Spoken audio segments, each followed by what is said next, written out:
Փառք Աստծո, որ Աստված նորից ողորմած մեզ, կյանք տվեց, առողջություն տվեց, երկարացրեց մեր կյանքի թելը, այսօր շաբաթն է բերեց այստեղ, որպեսզի իր խոսքերը լսենք, թող Աստված ողորմա մեզ եւ իր Սուրբ Հոգով առաջնորդի, որպեսզի մեր սրտի մեջ ընդունենք իր խոսքը եւ իրականացնենք մեր կյանքում Սուրբ Հոգով եւ իր շնորհքի զորությամբ։ Այսօրվա դասը վերջինն է այս Եղեմսյակի գրքի, որ կոչվում է հայտնություն երեք հրեշտակների լուրը, որը գրել է Մարկ Ֆինլի, եւ այսօրվա դասը կոչվում է Աստծո փառքի փայլի մեջ։ Ուսումնասիրենք եւ տեսնենք, որն է Աստծո փառքի փայլը։ Շատ հետաքրքիր է, ես բոլորովին չէի մտածել այդ մասին, բայց կպարզենք ուսումնասիրելուց։ Հիշելու համարն է հայտնություն 18:1, դրանից հետո տեսա երկնքից իջնող մի ուրիշ հրեշտակի, որ մեծ իշխանություն ուներ, եւ երկիրը նրա փառքից լուսավորվեց։ Մենք հասկանում ենք, որ սա ուղղակի տառացիորեն չի, որ հրեշտակը իջնի եւ նրա փառքից լուսավորվի, բայց տեսենք ինչ լուսավորության մասին է խոսքը գնում։ Մենք գիտենք, որ վաղ թե ուշ վերջին իրադարձությունները այս երկրի վրա տեղի ունենան, կոնկրետ երբ եւ ինչպես մենք չգիտենք, բայց Աստված մեզ շատ համարներ ա տվել, որ մենք կարող ենք նրանցից եզրակացություններ անել։ Այսինքն բավականաչափ տեղեկություն կա Աստվածաշնչում, որ կընդունվի ինչ-որ օրենք, ոնց որ ասում են այդ երեք հրեշտակած պատգամները, եւ կպարտադրի պահել կիրակի օրը 4-րդ պատվիրանը պահելու փոխարեն։ Մենք արդեն ուսումնասիրել ենք, որ այդ երկրորդ հրեշտակի լուրի մեջ նույն խոսքերն են պարունակված, ինչ որ 4-րդ պատվիրանի մեջ չէ, որ ասում է երկրպագեցեք Աստծուն, որ ստեղծեց երկինքը, երկիրը եւ ամեն ինչ որ դրա մեջ է։ Այսքան պարզ երևում է, որ խոսքը գնում է շաբաթի մասին, եւ որ կեղծ շաբաթ է ստեղծել, որը կիրակին է, մենք այդ բոլորը ուսումնասիրեցինք, եւ հասկանում ենք, որ մի օր սա պարտադրելու են, ինչպես որ գրված է այս մարգարեության մեջ, որ երրորդ հրեշտակը ինչ ասում։ Ասում է, որ գազանի դրոշմը չէ, կստիպեն ընդունել, եւ այն մարդիկ, ովքեր գրված չեն գարմունքի գրքի մեջ, նրանք կընդունեն դրոշմը։ Բայց ինչքան լավ է, եթե մենք գիտակցենք, որ մենք Աստծո վրանց համատյանում ենք, իր գարմունքի կյանքի գրքի մեջ ենք, այլ ոչ թե նրանց մեջ, ովքեր կընդունեն գազանի դրոշմը։ Ուրեմն Աստված 19-րդ դարում կազմավորեց այս շարժումը, որ կոչվեց ադվենտիստական, որպեսզի այն շարունակի բարենորոգումը, որը սկսվեց մռայլ միջնադարից հետո։ Ուրեմն այս եկեղեցին ստեղծվեց, որպեսզի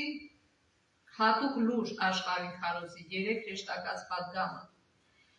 Ուստի մենք ինքներս, այսինքն ով որ եկեղեցու մեջ է, ով որ քարոզում է այս լուրը,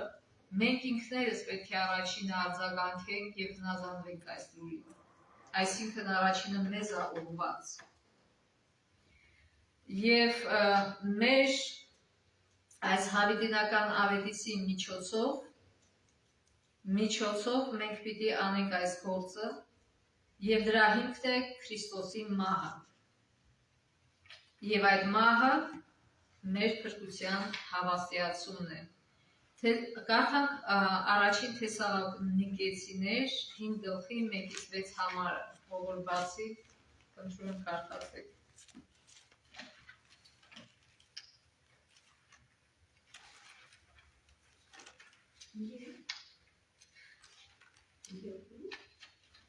Yeah, 5-րդ գլուխ 1-6 համարները։ Ինչ վերաբերում է։ Երևի 5-րդ գլուխ 1-ից։ Ինչ վերաբերում է։ No, ստեղ ասում է, բայց այն ժամերում ու ժամանակներուն համար եղբայրներ պետք չէ բան մգրել ձեզի։ Okay. Ասում ինչ վերաբերում է ժամերին ու ժամանակներին, եղբայրներ, ձեզ գրելու կարիք չկա։ Որովհետև դուք ինքներդ հաստատ գիտեք, որ Տիրոջ օրը գալու է ինչպես գողը գիշերով։ Երբ ասեն, թե խաղաղություն և ապահովություն է, այն ժամանակ նրանց վրա կործանումը, հանկարծակի կհասնի, ինչպես երկուքը հղի կնոջ վրա, և նրանք չեն ազատվելու։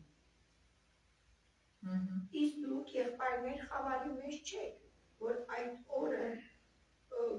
գողի պես ձեզ վրա հասնի։ Դուք բոլորդ գերում են, որ բոլորին գերում են, և այդ ժամանակ կհայտնվի այն անօրենը, որին Տեր Հիսուսը իր բերանի շնչով կսպանի և իր գալստյան հայտնության կկործանի։ Էլիկա՞։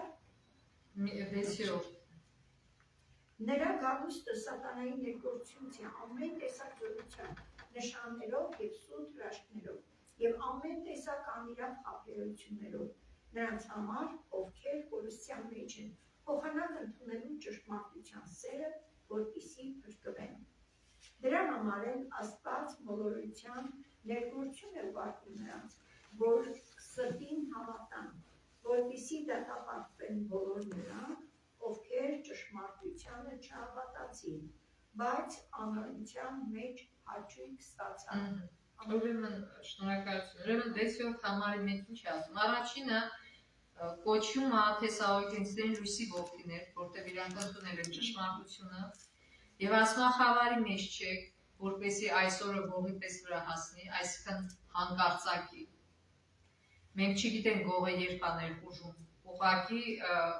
հանկարծակի է լինում, եւ ասում է ձեր համար հանկարծակի չի լինի Հիսուսի գալուստը, որտեղ գիտենք,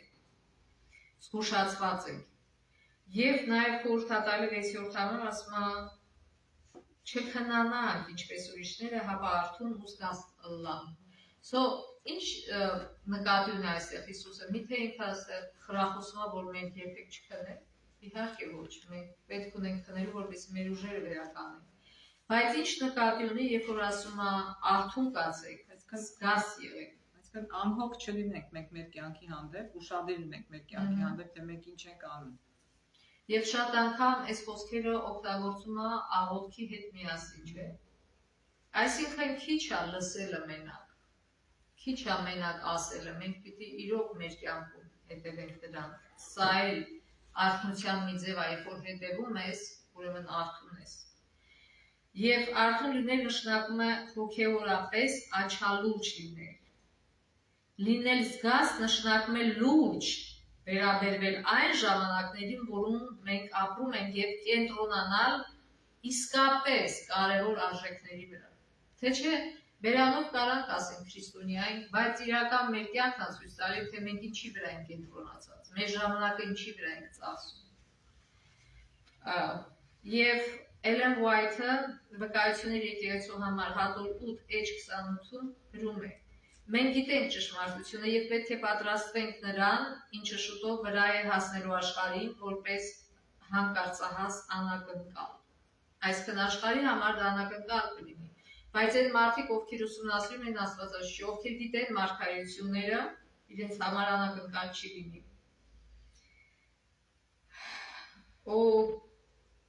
Երբ է պատրաստվելու օրը։ Այսօր։ Ես փրկության օր այսօր է, պատրաստության օր այսօր է։ Ինչպես կարող ենք պատրաստվել, ինչպես կարող ենք արթուն լինել։ Դանիել 2-րդ գլուխը, երբ որ կարդում ենք, մենք ուսումնասիրում ենք, Թագուհի ջան, կարծեմ դու այդ մասին ասացիր, այդ արձանը, որ ցույց է տալի, որ սկզբում Բաբելոնն էր, հետո եկավ Մարաց Պարսից թագավորությունը, հետո եկավ Հունաստանը, հետո եկավ Հռոմը, Հռոմից հետո արդեն բաժանվեց Հռոմը, եւ ասում այդ թաթերի վրա քարը ընկավ, որը հենց ինքը Աստվածաշունչի մեջ ասում է, որ խորհրդանշում է Աստծո արքայությունը։ Այսինքն մենք գիտենք, որ մենք ապրում ենք այդ օրերում, այսինքն այդ 10 մատների օրերում։ Սա ինչի Աստված այս մարգարեությունը տվեց, որպեսզի մենք հասկանանք, որ մենք կարող ենք, դա ապացույց է, որ մենք կարող ենք վստահել Աստծուն։ որ մարգարեությունները Աստվածաշի կատարվում են։ Կարդանք Հովհաննես 8:32 համարը ասում է. «Եվ ճշմարտությունը պիտի գիտնաք, ու այն ճշմարտությունը ձեզ պիտի ազատե»։ Այսինքն, այդտեղ նկարագրվում է, թե ինչպես կարող ենք մենք պատրաստվել։ Կարդանք նաև Հովհաննես 7:17-ը եւ մեկն էլ պատրաստի Հովհաննես 17:17։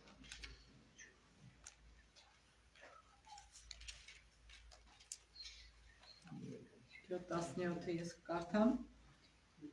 7:17 Հովհաննու։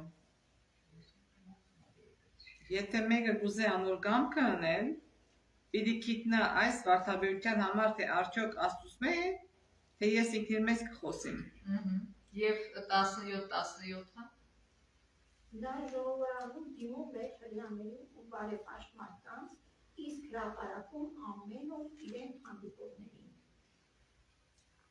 Չէ, ներողություն, շատ ներողություն։ Հովհաննես 17:17։ Հովհաննես 17:17։ Ահա։ Ուրեմն սրտացու նրանց քո ճշմարտությամբ, քո խոսքը ճշմարտություն է։ Ուրեմն ո՞նց է Աստված սրբացնում ճշմարտությամբ, ասում է քո խոսքը ճշմարտություն է։ Այսօր միշտ է եղել է, որ ասում են ճշմարտությունը հարաբերական է։ Որ նայած, այսինքն իսկական ճշմարտությունը հարաբերական չի, որոշ հարցեր հարաբերական են հարցեր, բայց իսկական ճշմարտությունը հարաբերական չի, այլ աբսոլյուտ է, ոնց է հայերեն աբսոլյուտ, բացարձակ է։ Այսինքն այն ճշմարտությունը, որ Աստվածաշի մեջ է, բացարձակ է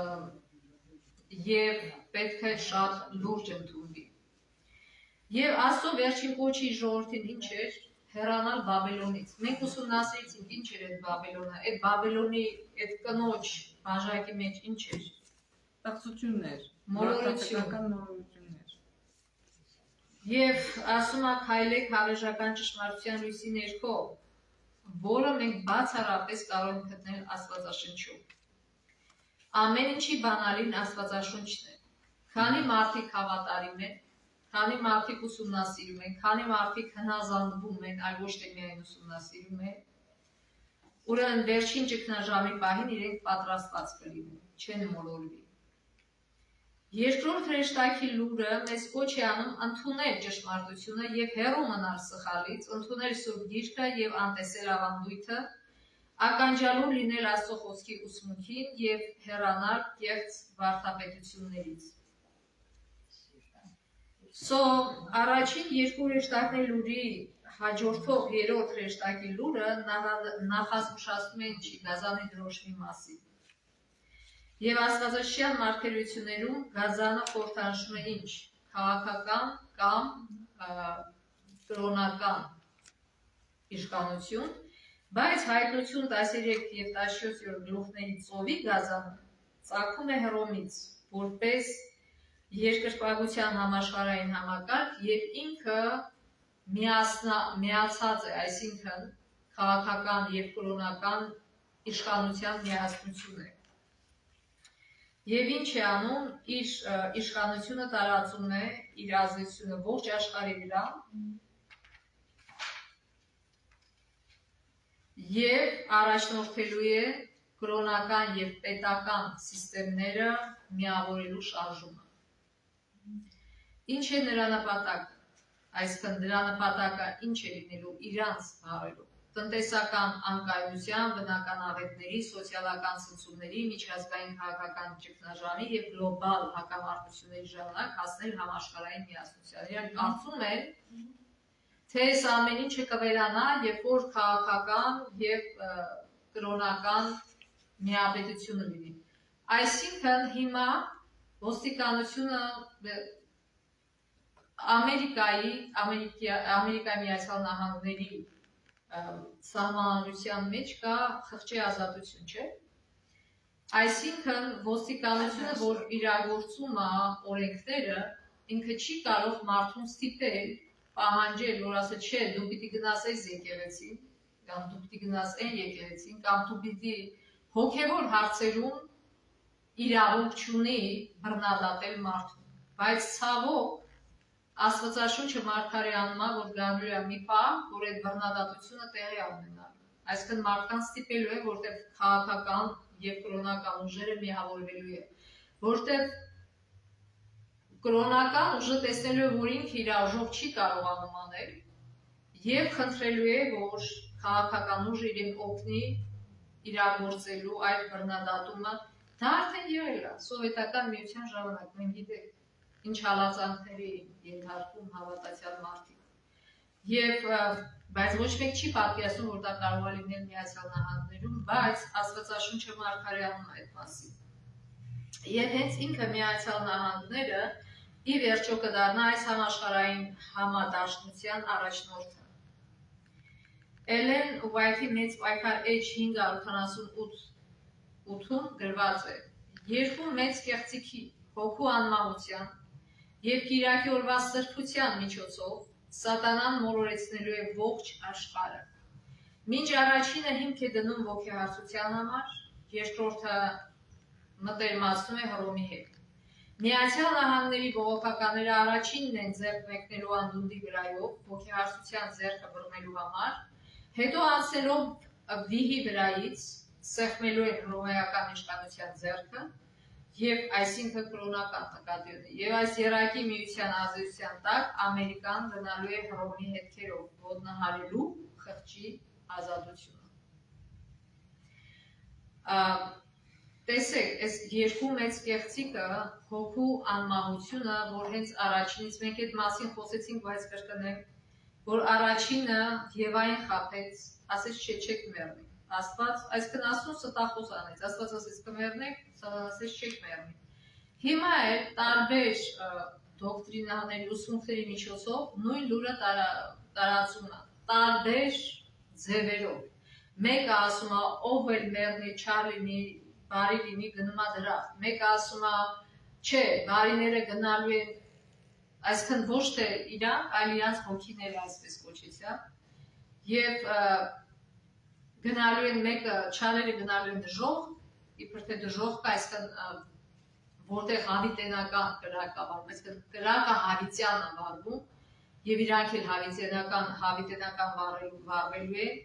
այսինքն տարբեր հինդուիզմում օգտագործվում է, որ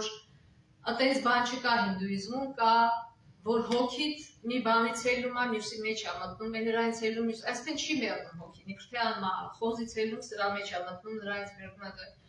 Այսինքն բազմաթիվ այսպիսի հեքիաթներ ամորիներ Սատանան, որը բացարձակ կապ չունի աստվածաշյան ուսմունքի հետ, եւ նայած ամեն մարդու մի ձևով այդ ձևի խաբում է, ամեն մի այդ տեսակի ուսմունքով, եւ իհարկե կիրակի մասն գիտենք, որ իրանք հենց Հռոմի պապերը ասում են, որ Աստվածաշնչում նման բան գրած չկա, մենք մեր հեղինակությամբ ենք դառնում, իբր թե իրանց հեղինակություն է տրված Աստծուց, որ իրանք կարող են Աստծո օրենքը փոխել եւ փոխել են։ Բայց իրական նման բան կա Աստվածաշնչում, իհարկե ոչ։ Աստծո օրենքները, Աստծո օրենքը, Աստծո պատվիրանները հավիտենական են եւ ոչ մեկ իրավունք չունի դրանք փոխելու։ Ուրեմն այս երկու մեծ մոլորությունով է, որ Աստված մոլորացրել է շատ եկեղեցիների Աստծո անկեղծ զավակների։ Եվ հենց սրանց է ուղղում իր կոչը, հրեշտակը, այսինքն այս լուրը, որ դուրս եկեք, թողեք այդ կեղծ կրոնը, թողեք այդ ստությունը, որ Սատանայից է գլխում։ Եվ սկսեք պաշտել Աստծուն ճիշտ ձևով, ճիշտ օրը։ Եվ այս լուրերը եզրափակում են Քրիստոսի հավատարիմ հետևորդներին ուղղված հրատապ կոչով, պահել Աստծո պատվիրանները Հիսուսի կենդանի հավատի միջոցով, որը բնակվում է նրանց սրտերում։ Դա գրված է Հայտնություն 14:12-ում։ Այսինքն, այս համարով Աստված դիմում է բոլոր եկեղեցիների իր անկեղծ զավակներին։ Ասում է, այստեղ է սուրբերի համբերությունը, որոնք պահում են Աստծո պատվիրանքները եւ ունեն Հիսուսի հավատքը։ Եվ ուրեմն այսպիսով այս լուրերով ինչ է, բարեփոխությունը շարունակվում է։ Եվ անցյալի մեծ բարեփոխիչների գործն է շարունակվում, ոնց որ Լյութերներ, Բուսներ եւ այլով։ Եվ այդ ժողովրդի միակ դավանանքը լինելու է Աստվածաշունչը, ոնց որ այն ժամանակ սոլո սկրիպտուրա, այսինքն միայն Աստվածաշունչը։ Եվ փրկության միակ աղբյուրը բացառապես Քրիստոսը, ուժի միակ աղբյուրը Սուրբ Հոգին, իսկ բոլոր հույսերի գագաթնակետը մեր Տիրոջ վերադարձը։ Եվ երկար ժամանակ մոլորության եւ ավանդույթների խավարով պարուրված ճշմարտությունները, չէ, այդ խավարի ժամանակ կորցվել էին այս ճշմարտությունները։ Ներառյալ Աստվածաշնչյան ճշմարիտ շաբաթի լուրը նույնպես կորցվել էր։ Կհռչակվեն աշխարհին մեր Տիրոջ վերադարձից անմիջապես առաջ, որպեսզի մարդիկ վերջնական ընտրություն անեն։ Եվ այս երեք հրաշքների լուրերը ծնունդ տվեցին այս շարժմանը ադվենտիստ։ Այն ուրեմն եւ դա հիշելու համարն էր հայտնություն 11։ Դրանից հետո տեսա երկնքից իջնող մի ուրիշ հրեշտակի, որ մեծ իշխանություն ուներ եւ երկիրը նրա փառքից լուսավորվեց։ Ուրեմն այստեղ իշխանություն բառը հունարեն էքսկուրսիա բառն է, որը Հիսուս օգտագործեց, երբ որ իր աշակերտներին ուղարկեց քարոզելու եւ ասեց, ես իշխանություն եմ տալիս, էքսոսիան եմ տալի, որպեսզի դուք այդ իշխանության անեք ձեր ծառայությունը։ Երկրորդ անգամ, որ ուղարկեց, ասում է ամեն իշխանության կոշտեց երկնքում եւ երկրի վրա, այսինքն ուղարկեց արդեն 28-րդ գլխում, երբ որ ասում է, երբ որ ինքը արդեն պիտի համբարձվեր, ասեց, որ որպեսզի աշակերտները գնան ու աշակերտ դարձնեն ում բոլոր ազգերի։ Այսինքն այս ամեն ինչը նույն իրադարձության մասին է խոսքը գնում, որ Աստծո գիտությամբ լուսավորվելու է ամբողջ աշխարհը, բոլոր ազգերը։ Եվ հայտնություն 4:11-ում եկեք կարդանք ինչ է ասում։ Եվ մեկն էլ պատրաստի հայտնություն 5:12-ը։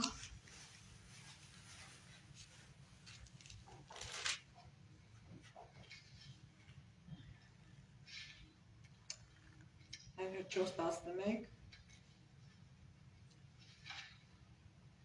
24 երեցները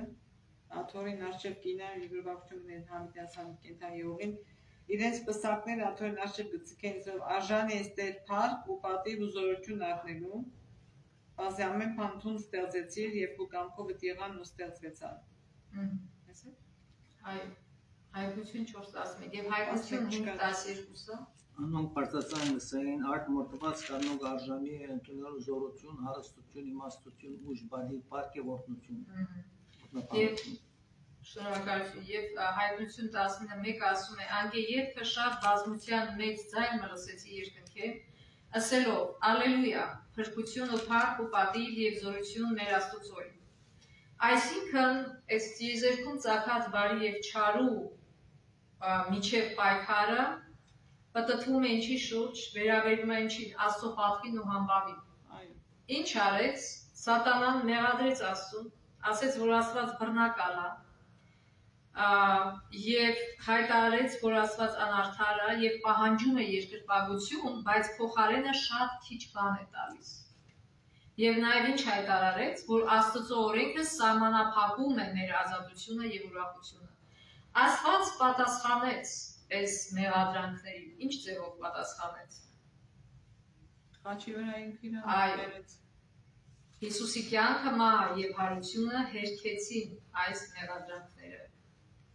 Խաչի վրա նա պատասխանեց սատանայի մեղադրանքներին եւ ցույց տվեց, որ Աստված եւ սիրող է եւ արդար։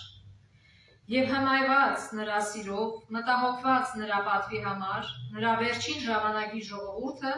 բացահայտում է նրա փառքը, սիրով, անձնազոհ բնավորությունը, այսինքն մեր բնավորությունը պիտի փոխվի եւ դառնա Հիսուսի բնավորության պես։ Այս փառքի մասին է խոսքը գնում, որը հակառակ կլինի ինչին, եսակենտրոն անաստված աշխարհին եւ երկիրը կլուսավորվի Աստծո բնավորության։ Այսինքն, երբ որ Մովսեսը Աստծուն խնդրեց, ասեց, քո փառքը ինձ ցույց տուր, Աստված ինչպես ցույց տվեց իր փառքը։ Կարդանք Ելից 33 գլխի 18-19 համարները։ Ելից 33 18-19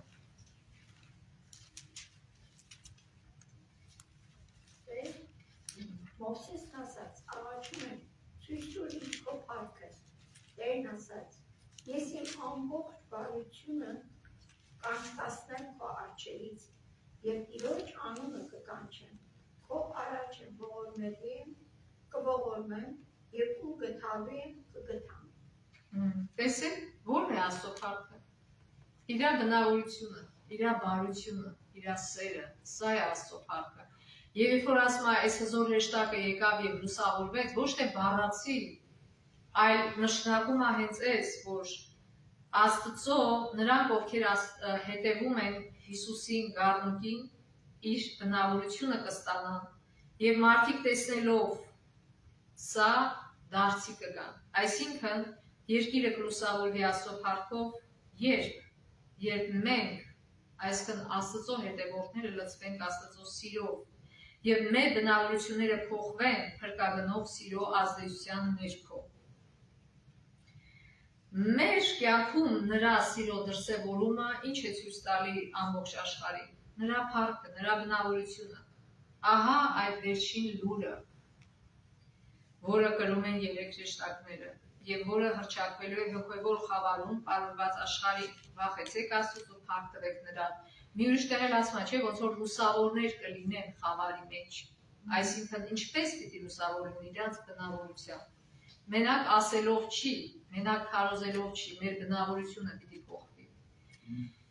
Չկա փառք մեր բարի գործերում, մեր արդարության կամ բարության մեջ։ Վկայություններ եկեղեցու համար հատորվեց H19-ում, Էլեն Ուայթը գրում է. Քրիստոսի արդարության պատգամը պետք է հնչի երկրի մի ծայրից մյուսը։ Բացառապես Աստծո փառքն է, որ եզրափակում է երկրորդ հրեշտակի աշխատանքը։ Եվ նաև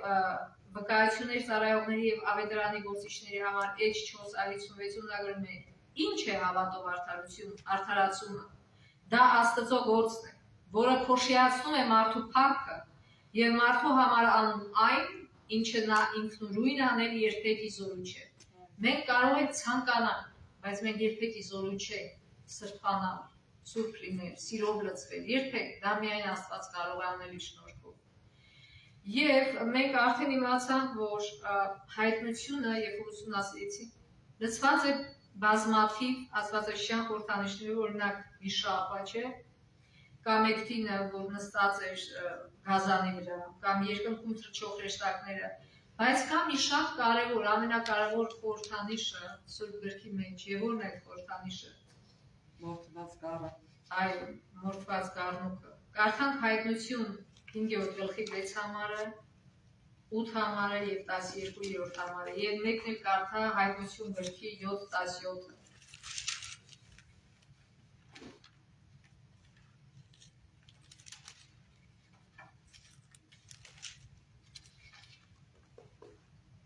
Գլուխ ինչ։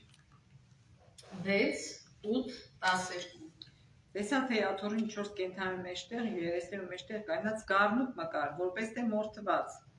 որ 7 երջիր ու 7 աչք ուներ, որոնք Աստծո 7 հոգիներն են։ Երբ գիրքը առավ 4 կենթանիներն ու 24 երեսները գառնուկին առջև ինկան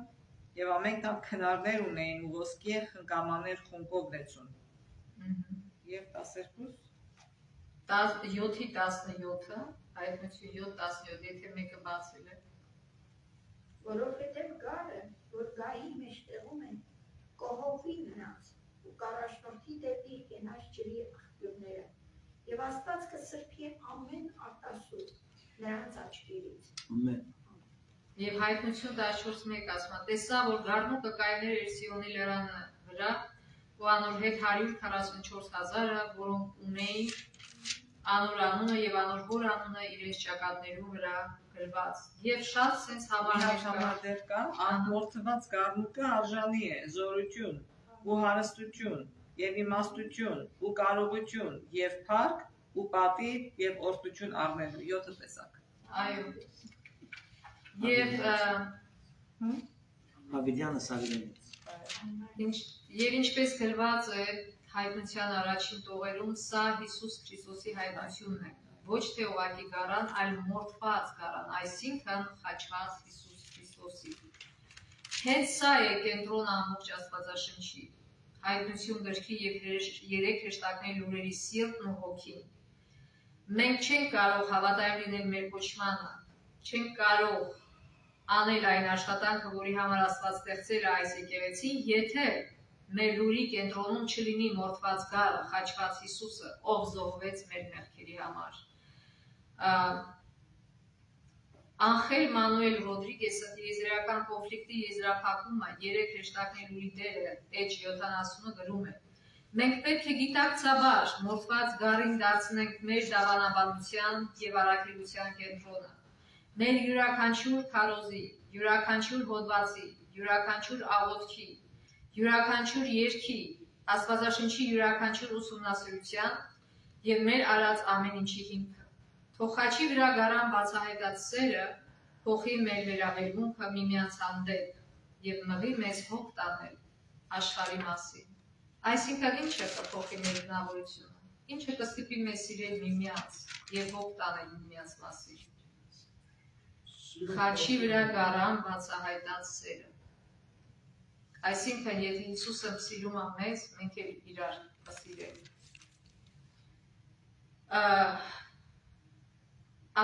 Եվ վերջում կարդանք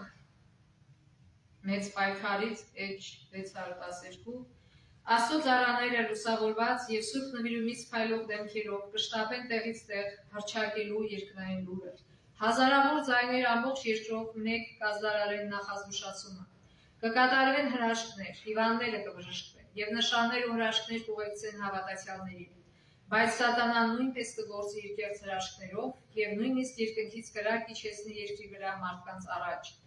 Այսպես երկրի բնակիչները կկանոնեն վերջնական ընտրության առաջ։ Լուրը հռչակվելու է ոչ այնքան հաստատների, որքան Աստծո հոգու խոր ազդեցության միջոցով։ Ապացույցներն արդեն ներկայացված են եղել, սերմը ցանված, եւ հիմա այն կհասնի ու պտուղ կտա։ Ավետարանիչների կողմից տարածված գրականությունը իր ազդեցությունն է թողել, բայց շատերին, ովքեր տպավորվել են, խանգարել են լիովին ըմբռնելու ճշմարտությունը կամ հնազանդվելու դրան։ Բայց հիմա լույսի շողերը թափանցում են ամենուր։ Ճշմարտությունը պարզ է դառնում, եւ Աստծո անկեղծ զավակները քանդում են իրենց պահող կապանքները։ Ընտանեկան կապերը, եկեղեցական պարտավորություններն արդեն անզոր են կանգնեցնելու նրանց։ Ճշմարտությունը ամեն ինչից ավելի թանկ է։ Չնայած ճշմարտության դեմ համախմբված ուժերին, հազարավորները կանցնեն Տիրոջ կողմը։ Այսինքն մեծ հունձք է սպասվում եւ չպիտի հիասթափվենք, հուսահատվենք, այլ Աստծո ողորմությամբ առաջ գնանք։ Թող Աստված օրհնի մեզ, որ մենք լինենք այս մարդկանց մեջ։ Ամեն։ Ամեն։ Ամեն։